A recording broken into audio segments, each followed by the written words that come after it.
Qué bendición estar nuevamente una mañana más compartiendo con ustedes. Les agradecemos su fidelidad, el estar ahí dispuesto a aprender, dispuesto a escuchar la palabra, dispuesto a ese tiempo de antesala, de adoración para preparar su corazón a lo que el Señor tiene que enseñarnos. Así que le pido que aliste su Biblia, que aliste su cuaderno de apuntes para que aprendamos lo que el Señor tiene para nosotros en esta mañana.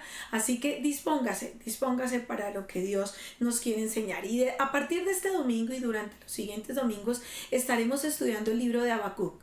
Es un libro muy corto, apenas son 3 capítulos. En el capítulo 1 vemos a un hombre haciéndole preguntas a Dios, que más adelante vas a ver que quizás tú has hecho esas mismas preguntas.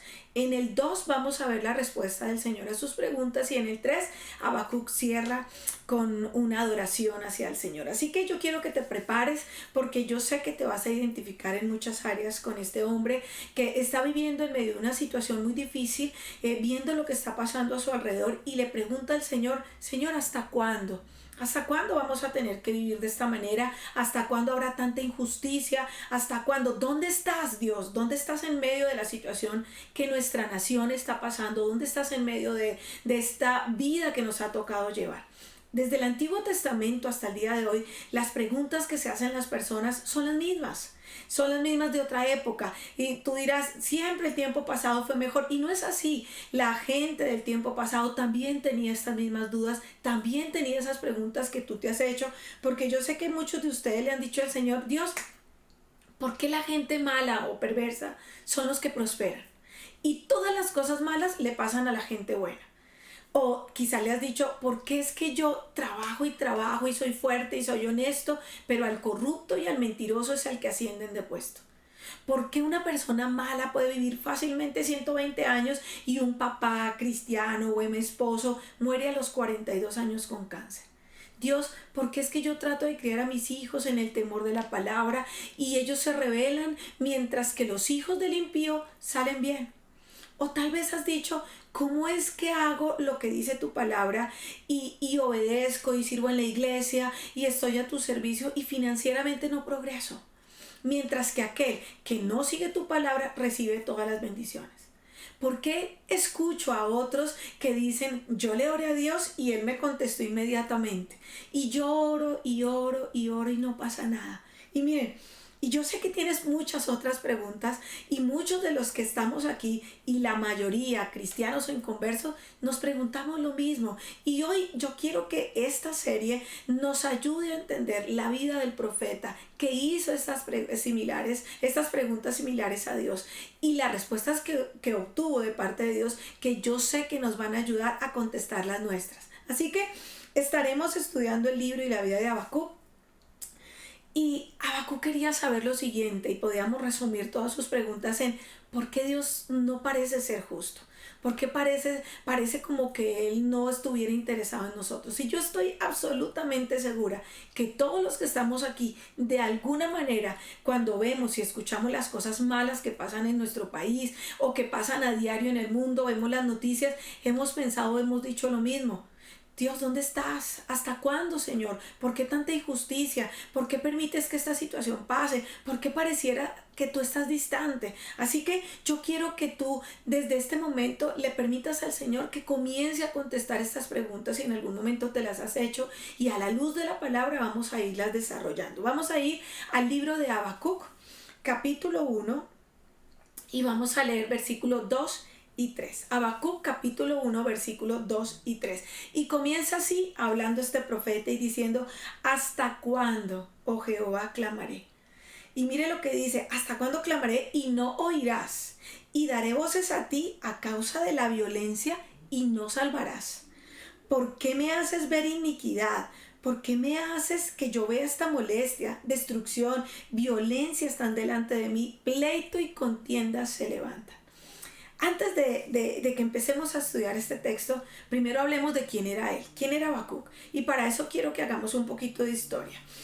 Habacuc estaba viviendo en un momento y en una situación muy difícil. Así que lo primero que tienes que saber, primero, que era un profeta en la tierra de Judá. Un profeta es una persona usada por Dios para que a través de él le pudiera enviar mensajes al pueblo.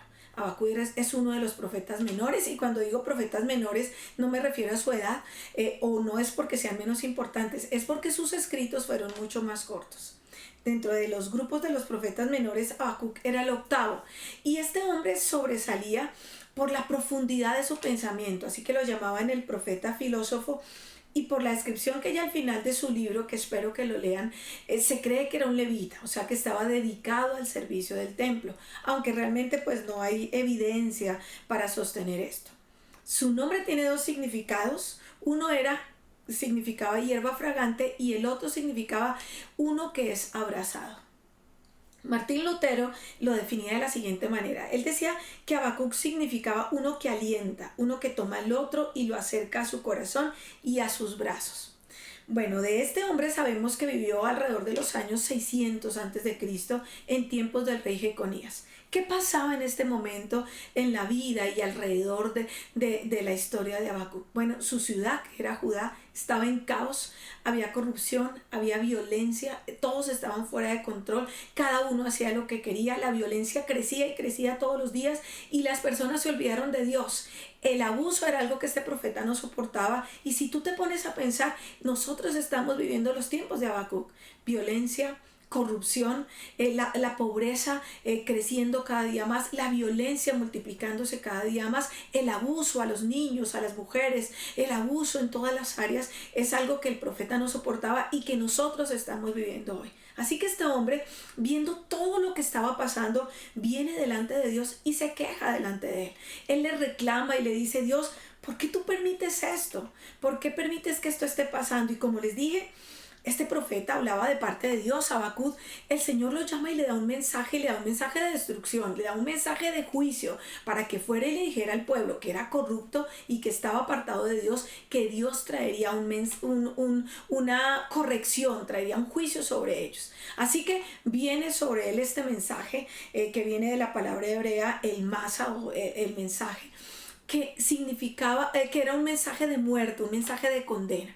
Este mensaje obviamente no era del agrado de Habacuc, y Habacuc tenía que ir a decírselo a la gente. Pero miren, de los 12 profetas, Habacuc fue el único que se aguantó tener que hablarle directamente al pueblo, y comenzó a tener como una especie de discusión con Dios. Empezó como a debatir con él, empezó a pedirle explicaciones a Dios. Y sí, este hombre se mete en cosas que él no podía manejar, que no podía entender, y viene y le cuestiona al Señor y le hace la pregunta que vemos en el versículo 3. Dice: ¿por qué me haces ver iniquidad? ¿Por qué me permites ver tanta maldad? Lo que le está diciendo. ¿Por qué me haces ver esto que a mí me molesta? Y le dice: ¿por qué me permites ver destrucción, violencia? Es lo que veo delante de mí. Pleito y contienda se levantan. Estaba viendo lo que nosotros vemos. Países contra otros países levantándose, violencia, rumores de guerra. Y él le dice: ¿por qué me permites ver todo esto? ¿Por qué están pasando todas estas cosas? Yo no entiendo. En otras palabras, lo que Habacuc le estaba diciendo: ¿por qué permites el mal que yo estoy viendo? Si esto fuera en nuestros tiempos, yo traduciría a Habacuc diciendo: Señor, no entiendo por qué permites que un chofer borracho, en su cuarto intento de manejar borracho, ocasiona un accidente donde muere un niño de 4 años. O por qué una joven que brinca de relación en relación, cada vez que sale embarazada, se hace un aborto, mientras hay parejas creyentes cuya oración es de tener un hijo y no lo han logrado, no han podido quedar en embarazo. Básicamente eso era lo que estaba diciendo Habacuc. ¿Por qué estás permitiendo todo eso? Y mire cómo lo dice en el versículo 4. Dice: por lo cual la ley es debilitada. O sea, no solamente estoy viendo la violencia a mi alrededor, no solamente la gente es violenta, sino los que manejan las leyes, los que manejan el gobierno son débiles. Y su juicio, y dice ahí, y el juicio no sale según la verdad. O sea, están juzgando a partir de mentiras, están engañando. Y mire lo que dice: por cuanto el impío, él asedia al justo. El impío, o sea, la gente pecadora, la gente mala, está asediando, está buscando hacer caer al justo, y por eso sale torcida la justicia. Habacuc está diciendo: no solamente hay problemas a mi alrededor, sino la gente que está en los cargos públicos, la gente que maneja las leyes, la gente que debería dar justicia, es gente corrupta, es gente torcida, están torciendo la justicia, están yendo detrás del justo. Así que vemos 3 quejas de Habacuc contra Dios. Primero le dice: o él expresa que a Dios no le interesa lo que está pasando. Y le dice, estás permitiendo que todas estas injusticias sucedan. Después viene y dice, Dios, no estás haciendo mucho realmente. Y aquí había cierto tipo de respeto hacia la grandeza de Dios, porque él decía, Dios, tú puedes hacerlo. Dios, tú eres todopoderoso. Con un solo movimiento de tus manos, tú puedes cambiar toda esta situación. Si yo fuera tú, yo haría tal cosa. O sea, Habacuc está reconociendo que Dios es poderoso y que en medio de su grande poder realmente pues no está haciendo nada. Y la tercera queja que tiene Habacuc es que dice, Dios, lo que haces no parece justo. En otras palabras, si yo estuviera en tus zapatos, yo haría las cosas totalmente diferente. Y miren, yo les pido que seamos muy honestos. ¿Cuántos de nosotros en algún momento difícil hemos pensado así? Está bien pensar de esa manera, estarás pensando tú o estarás diciendo, Dios nos castigará cuando estos pensamientos vienen a nuestra mente, o te preguntas, ¿es apropiado decirle a Dios que yo no entiendo esto y cuestionarlo de esta manera? Y miren, estas preguntas a veces son necesarias y son significativas para que fortalezcas tu fe, para que aumentes tu fe, para que fortalezcas tu vida espiritual. Y yo te invito a que leas los salmos, porque yo no sé si ustedes sepan que el tercio, más de la mitad de los salmos son expresiones de ¿qué es lo que está pasando aquí? Dios, me vas a rescatar, Dios vas a hacer algo. Y yo te invito a que leas el Salmo 5, el Salmo 22, el 56, el 60, el 73, y te vas a dar cuenta que son constantes preguntas de Dios. ¿Por qué está pasando esto? Si estudias también el libro de Job, te vas a dar cuenta que en el capítulo 24 él hace las mismas preguntas, y en el libro de Lamentaciones, en el capítulo 3, vas a ver personas que servían y amaban a Dios que gritaban, Dios, ten misericordia. Dios, haz algo. Dios, ¿qué es lo que pasa? Dios, yo creo que estoy haciendo todo bien, pero ¿qué es lo que pasa? Yo estoy sirviendo, yo te respeto, yo cumplo la ley, yo obedezco. ¿Qué pasa? Y mire, si todavía tienes dudas de que realmente esto aparece en la Biblia, vamos al Nuevo Testamento, brinquemos al Nuevo Testamento y vayamos donde Jesús. Sí, Jesús, el Hijo de Dios, cuando llevó todo el pecado de la humanidad en la cruz, él le dijo al Padre de la siguiente manera. Vamos a leerlo en Mateo capítulo 27, versículo 46. Mateo 27, versículo 46, dice así el Señor Jesús. Cerca de la hora novena, Jesús clamó a gran voz diciendo, Elí, Elí, lama sabactani. Esto es, Dios mío, ¿por qué me has desamparado? Miren, muchas personas, y yo sé que muchos de ustedes, tienen miedo de traer ante Dios esas preguntas. Son preguntas sinceras. Y todos las tenemos, muchas veces las tenemos, y créanme que es necesario hacerlas para poder tener una relación genuina con Dios. Hay algo que tú necesitas saber, y sé que muchos de ustedes saben, Dios ya conoce nuestros pensamientos. Aunque tú no te atrevas a hacer esas preguntas, Él ya sabe lo que hay en tu corazón. Él ya sabe lo que hay en los pensamientos de tu corazón. Él conoce la palabra aún sin salir de tu boca. Así que jamás vas a poder ocultarle esas preguntas a Dios si ya tú las has venido pensando. Y muchas veces, o muchas personas, se encuentran en la misma situación de Habacuc. Y esta mañana yo te pregunto a ti, ¿qué haces cuando lo que tus ojos están viendo no va como a la par con lo que tú has creído en tu corazón? ¿Qué haces con eso? ¿Cómo manejas ese sentimiento? Y este era el reto fundamental de Habacuc. Y yo quiero darles un ejemplo. Miren, por ejemplo, esta es una persona que no conoce al Señor, entonces comienza a venir a la iglesia, comienza a escuchar la palabra, es supremamente comprometido, consistente, y resulta que un día el Espíritu Santo lo toca, decide entregarse a Dios, reconoce a Jesús como el Hijo de Dios, reconoce que resucitó de los muertos. Su vida comienza a cambiar poco a poco y se va metiendo con Dios, orando todos los días. Dios responde sus peticiones, las amistades que tenía pues se dan cuenta que es una persona diferente y comienzan a decirle que lo ven como un poquito fanático. Cuando escucha los mensajes, todo los aplica. Se monta en su carro o va en el bus y sale su canción favorita, y siempre él siente que Dios le habla. Se va de compras y todo sale bien, y durante el tiempo que está en sus compras ve que como que el dinero le alcanza para más, y como que todo le sale súper bien. Y un día dice, wow, de verdad Dios, tú estás aquí conmigo. Entonces pasa un tiempo y ya no siente que el mensaje le habla igual.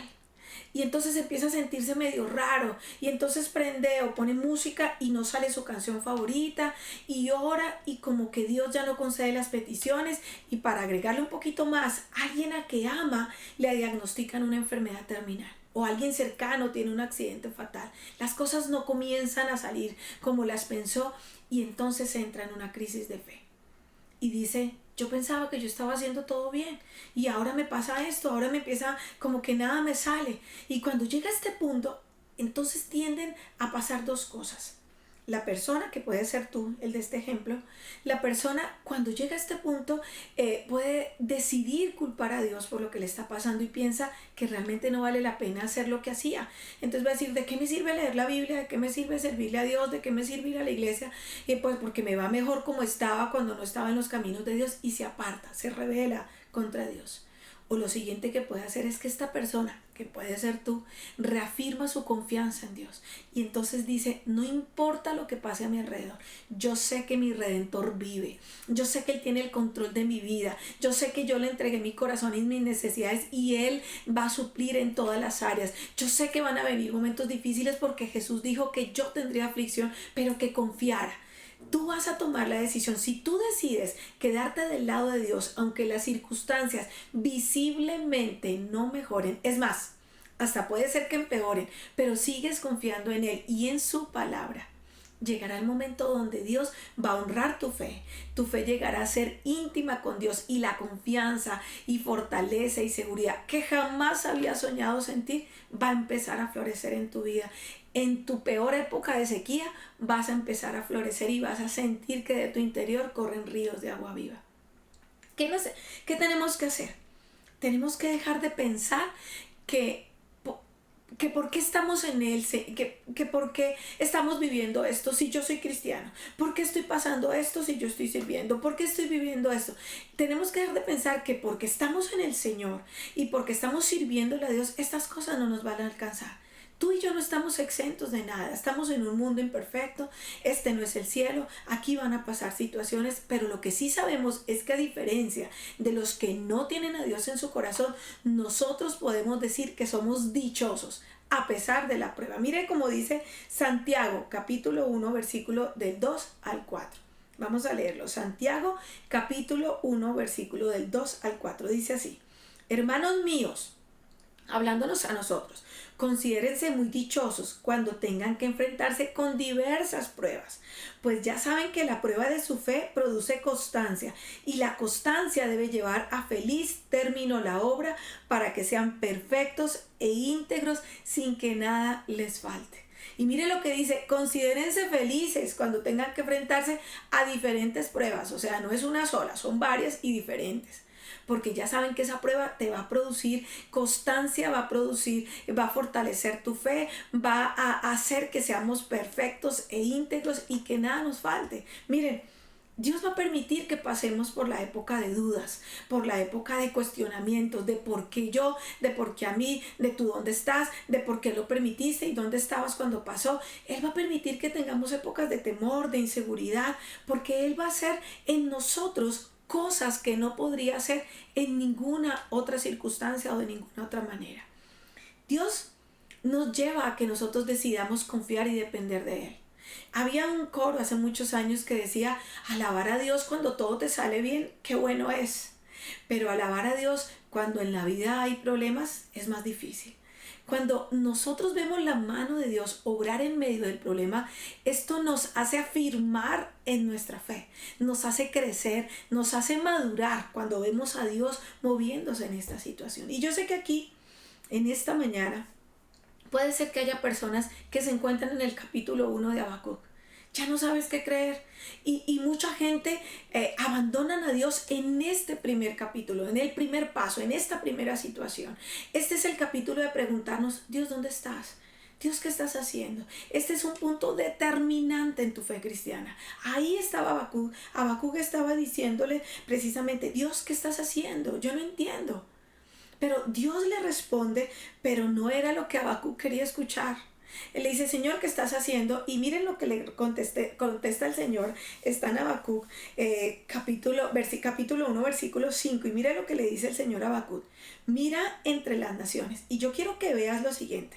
Ved y asombraos, porque haré una obra en vuestros días que aun cuando se os contare, no la creeréis. Cuando dice asombraos, porque dice ve y asombraos, quiere decir en hebreo tamad, que significa de repente, quedarse perplejos. Dios le dijo, aunque te explique, vas a quedar perplejo y no lo vas a creer. Y mire lo que dice el siguiente versículo, el versículo 6 del capítulo 1. Mire cómo dice el Señor. Yo estoy incitando, o sea, él se está quejando porque su pueblo está en medio de violencia, de decadencia, de corrupción. Y mire lo que dice el Señor. Estoy incitando a los caldeos, ese pueblo despiadado e impetuoso que recorre toda la tierra para apoderarse de territorios ajenos. Yo quiero que tú leas allá en tu casa todo el capítulo 1 desde el versículo 6 al 11. Porque mire, esta es la historia de Habacuc. El Señor le está diciendo, tú eres malo, pues ellos son peor. Y yo los voy a usar para destruir toda esta maldad. Y yo me imagino que Habacuc dijo, ¿qué? Pero si yo no soy malo. Eso no está bien. O sea, ¿qué haces cuando estás en el capítulo 1 y no estás seguro de lo que crees? Quieres creer, pero tienes dudas. Puedes ser un creyente realmente comprometido con Dios y tener preguntas. Un creyente verdadero puede expresar preguntas simultáneamente con su fe. Claro que sí, puede un creyente verdadero y en ciertos momentos tener preguntas, pero continuar creyéndole a Dios y a su palabra a pesar de sus dudas. Miren, voy a darles un ejemplo y vamos a leerlo en Marcos capítulo 9. Está la historia de un joven endemoniado. Se trata de un papá que tenía un hijo que estaba poseído por un espíritu inmundo y ese espíritu le arruinaba la vida a este muchacho. Entonces su papá ve a Jesús y fue donde Jesús y le pide ayuda. Y miren lo que pasó. Marcos capítulo 9, versículo del 22 al 26. Dice así, si puedes hacer algo, le está hablando el papá a Jesús, si puedes hacer algo, ten compasión de nosotros y ayúdanos. ¿Cómo que si puedo? Para el que cree, todo es posible. Sí creo, exclamó de inmediato el padre del muchacho. Ayúdame en mi poca fe. Al ver Jesús que se agolpaba mucha gente, reprendió al espíritu maligno. Espíritu sordo y mudo, dijo, te mando que salgas y que jamás vuelvas a entrar en él. El espíritu, dando un alarido y sacudiendo violentamente al muchacho, salió de él. Mire lo que está pasando aquí. En otras palabras, este papá dice, yo sí creo, pero ayúdame a creer. Él dijo, yo creo, pero pidió ayuda para poder fortalecer su fe, su poca fe. Jesús no dejó de hacer el milagro porque el papá le dijo, bueno, si puedes, ayúdanos. No, él obró en este hombre. Él le permitió escoger bajo su circunstancia, bajo su problema, de ver por años que nadie había podido ayudar a su hijo, que tampoco los discípulos pudieron ayudarlo, pero que llegó a Jesús en el momento preciso. Jesús le quiso decir, yo te dejé llegar hasta aquí y ahora voy a hacer ese milagro, que no lo vas a creer, que te voy a dejar perplejo, que no dudarías jamás bajo estas circunstancias, pues te voy a mostrar mi gloria, pero no hubieras creído en mí si no hubieras pasado por esta crisis de fe.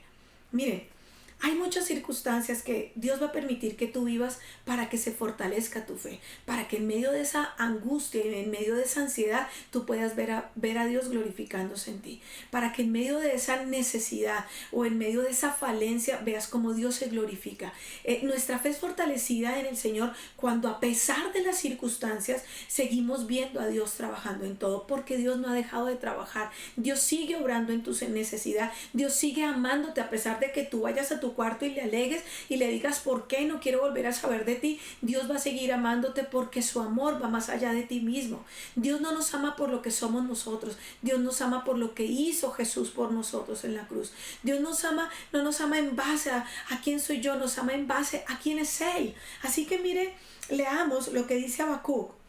Luego de Dios explicarle lo que iba a permitir que los caldeos hicieran, Dios le dice, vamos a Habacuc capítulo 1, versículo del 12 al 14. Mire lo que dice.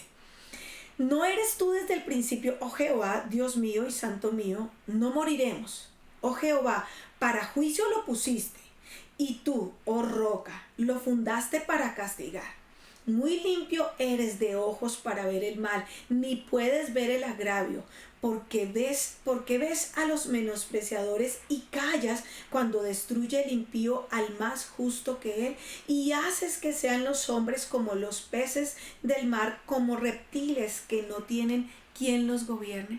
Mire, nosotros podemos ver cómo Habacuc constantemente en estos versículos sigue cuestionando a Dios, sigue cuestionando y le dice, ¿no eres tú desde el principio, Señor? ¿No eres tú, Dios Santo? ¿No moriremos, Señor? ¿Acaso no fuiste tú el que nos dijo los días? ¿No fuiste tú el que nos das juicio y lo pusiste a ti?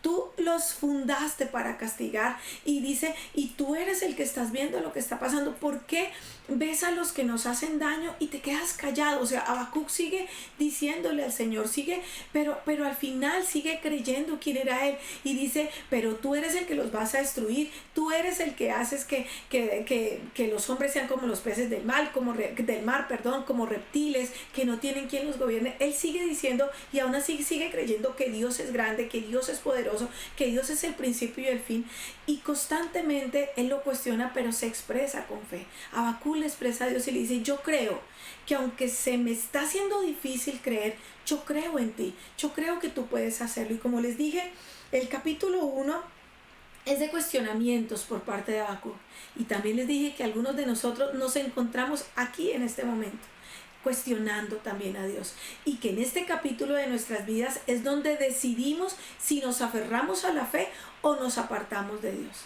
Obviamente este capítulo no es fácil, pero no les miento, el capítulo 2, que lo estudiaremos la semana que viene, tampoco lo es. El capítulo 2 es de esperar, esperar y esperar. Algo que para los colombianos es sumamente difícil. Para el ser humano es muy difícil esperar. En el capítulo 3, con el cual vamos a concluir esta serie, tú vas a aprender que si has decidido quedarte del lado de Dios, sostenido por sus promesas, entonces vas a llegar al punto donde no importa lo que pase a tu alrededor, tú vas a adorar a Dios, no por lo que veas con tus ojos, sino por quién es Dios. Sin importar lo que pase a tu alrededor, tú adoras a Dios por su carácter, por su naturaleza. ¿Y qué hacen las personas que se encuentran en el capítulo 1? ¿Qué hace la gente que está en este momento de los cuestionamientos? Se abrazan como hizo Habacuc, se abrazan a Dios. Agárrese de Dios, agárrate de Él, no lo sueltes. Puede ser que usted diga, yo no entiendo, y hasta en algún momento cuestionen a Dios por lo que está pasando, pero mi consejo para ti en esta mañana y lo que Dios espera que tú hagas es abrázalo y no lo sueltes hasta que no te bendiga. No te prometo que tendrás una vida color de rosa, pero sí te aseguro que Él siempre va a estar a tu lado, que nunca te dejará, que Él te sustentará, que te sostendrá con su diestra de poder. Puede ser que este capítulo no lo entiendas, o tal vez no sea lo que tú estás esperando en tu vida y estés pasando una situación muy difícil. Quizás puede ser que estés a punto de perder el empleo, o quizás ni siquiera tengas empleo, o puede ser que estés muy enfermo, o puede ser que las circunstancias pues hayan empeorado y las cosas no estén marchando bien. Pero lo que Dios quiere decirte en esta mañana es que vengas a Él, que entiendas que el Señor nos prometió acompañarnos, que Él nos está diciendo que hay cosas que tú y yo no vamos a entender aquí. Hay cosas que en este momento en nuestra vida están ocurriendo que son para ser formados. En este momento en Judá las cosas no estaban marchando bien, había mucha corrupción, había mucha indiferencia hacia Dios, pero en medio de su humanidad la gente trató de buscar a Dios, y Habacuc lo buscó y le dijo, Señor, yo quiero que me expliques. Y Dios le dijo, si te digo igual no lo vas a entender. Y yo te digo hoy, Dios nunca se equivoca. Dios sabe lo que hace. Confía en Él y Dios hará. Confía que Dios va a allanar tu camino. Confía que Dios tiene el control de tu vida, y aunque andes en valles de sombra de muerte, no temas porque Dios está contigo. Él prometió caminar contigo, Él prometió abrirte puertas. Él no te prometió que todo lo que pase en tu vida lo vas a entender, pero sí te prometió trabajar contigo a través de todas las situaciones que pasan en tu vida. Dios quiere que tú y yo crezcamos en Él, que tengamos fe en Él. Dios nunca se equivoca y espera que tú lo entiendas. Así que ahí donde tú estás, vamos a orar. Y vamos a decirle, Señor, yo no entiendo por qué está pasando esta situación, pero yo reconozco que tú eres Dios. Yo reconozco que tienes mi vida en el huequito de tu mano. Yo reconozco que tú eres el que manejas mi futuro. Desconozco el destino que me espera, pero entiendo que tú eres el dueño de mi destino. Entiendo que eres el dueño de mi vida, de mis días, de mis dudas. Aquí te traigo mi queja, aquí te traigo mi angustia. Y hoy yo quiero que tú seas como Habacuc, lo más sincero posible, y le digas, Señor, esto es lo que está pasando, esto es lo que estoy pensando, esto es lo que me angustia. Quiero saber, Señor, cómo será este resultado, y aunque no lo pueda entender, yo declaro, Señor, que tú estás en mi vida y estás en medio de esta situación, y sé, Señor, que tú algo harás. Amén. Así que ahí donde estás, preséntale al Señor tu queja, preséntale al Señor tu duda, y espera en el Señor y Él hará. Confía en Él. Créeme que el Señor tiene el control de esa situación. El Señor está trabajando con cada uno de manera individual y está ayudándonos a crecer en la fe.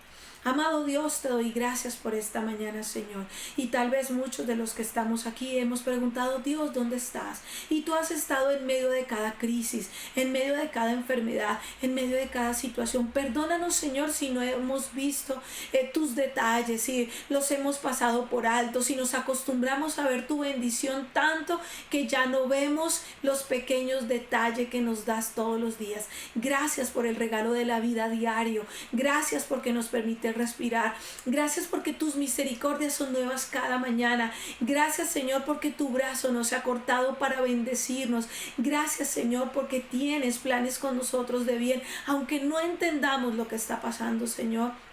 Entregamos nuestra duda y entregamos nuestra queja en esta mañana. Gracias por oírnos, Señor, y bendecimos tu nombre y te exaltamos más allá de la situación que estamos viviendo. En el nombre de Jesús hemos orado. Amén y amén. El Señor te bendiga grandemente. Espero poder verte el siguiente domingo para que sigamos estudiando la palabra, y léete el libro de Habacuc. Dios te bendiga. Nos vemos mañana en el tiempo de oración, el miércoles en el estudio, y nuevamente estaremos aquí contigo. Mil bendiciones. Te amamos.